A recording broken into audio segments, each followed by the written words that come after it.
সকলকে আমার চ্যানেলে আবার স্বাগত। তো এই ভিডিওটার পার্ট 2 নিয়ে চলে এসেছি এবং ভিডিওটার হেডলাইন দিয়েছিলাম আমি লাভ। তো এটা হচ্ছে ফাইনাল।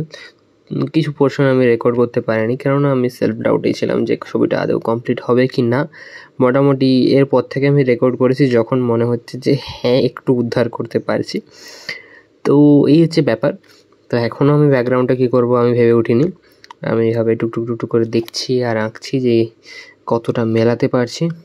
কিন্তু আমি এই লাইট পোর্শনটা রাখিনি। আমার রেফারেন্স ছবিতে আছে যে হচ্ছে হোয়াইট লেক টাইপের, মানে একটুখানি গ্রে টেক্সচার আছে।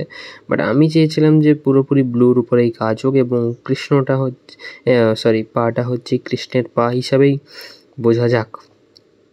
মোটামুটি সেটাই আমি প্রায় করেছি এবং কিছুটা চেষ্টা করেছি যে আমার নিজের মতো করে একটুখানি আভা দেওয়ার।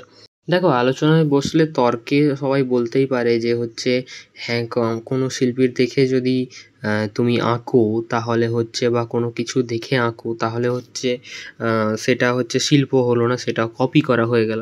কিন্তু আমি এখানে বলতে চাই যে শিল্প জিনিসটাই তো হচ্ছে কোনো কিছুর প্রতি উদ্বুদ্ধ বা অনুপ্রাণিত হয়ে সেখান থেকে কিছু আঁকা। তো কোনো কিছু থেকে তুমি যদি অনুপ্রাণিত নাই হও তাহলে নতুন সৃষ্টি করবে কীভাবে? তো এটা একটা অবাক করা বিষয় মনে হয় যে না, প্রত্যেকটা শিল্পী প্রকৃতি থেকে কোথাও না কোথাও থেকে অন্য কোনো শিল্পী থেকে অনুপ্রাণিত হয়েই তার শিল্পকর্মগুলো এঁকেছিল। তো আমাদের করলে ক্ষতি কোথায়? কপি মানে কি? কপি বলতে গেলে আমাদের হাত তো কোনো আর জেরক্স মেশিন নয় যে হচ্ছে একদম A to Z পাই টু পাই কপি হয়ে যাচ্ছে, নট। সেটা তো নয়। তো আমাদের হাত একটা নির্দিষ্ট পর্যায় পর্যন্তই করতে পারে এবং তুমি না চাইলেও ওই আঁকাতে তোমার হাতের ছোঁয়া চলেই আসবে।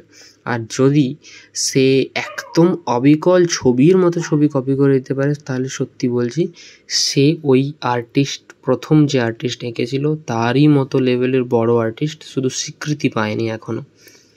এই হচ্ছে ব্যাপার। তো আমার এটা ধারণা, আমি জানি না আমার থেকে বড়দের কি মনে হবে। আপাতত কমপ্লিট হয়ে যাওয়ার পরে ছবিটা এই রকমই দাঁড়িয়েছে। আমি তো এটা গিফট দেবো বলে বানিয়েছিলাম, তো আমি জানি না কেমন হবে এবং পছন্দ করবে কি না। কিন্তু যাই হোক, এটাই হচ্ছে ফাইনাল পিস।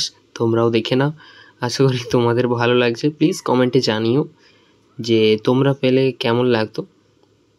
ওকে, পরের ভিডিওতে আবার দেখা হচ্ছে। সবাই ভালো থেকো। এবং এর পরে কি আঁকবো সেটা যদি তোমাদের পছন্দ মতো আমি আঁকি তাহলে সেটা একটু আমাকে বলে দাও বা মেনশন করে দাও আমার এফবিতে, ইনস্টাতে, যেখানে পারো গিয়ে। আর না হলে আমি আমার মতো করে আঁকছি এবং ভিডিওগুলো আপলোড করব। দেখতে থাকো, আশা করি তোমাদের ভালো লাগবে।